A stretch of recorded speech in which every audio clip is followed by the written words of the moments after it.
Be informed. Be alert.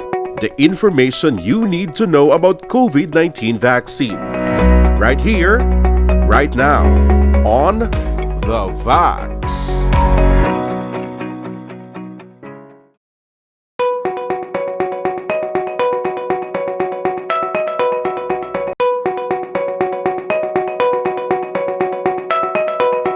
Hambaluntang nga subong, may ara pa pandemic, so may baby nga vulnerable pa.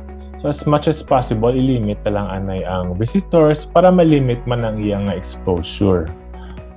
Muna siguro pwede mo mahabat. Anyway, hindi lang man para sa mga baby ang ginalimit ang pagbisita, pati sa mga senior citizen, sa mga may ibang mga masakit. So as of now, online na lang siguro ano yung kamustahanay, tapos para maprotektahan naman ang mga bata.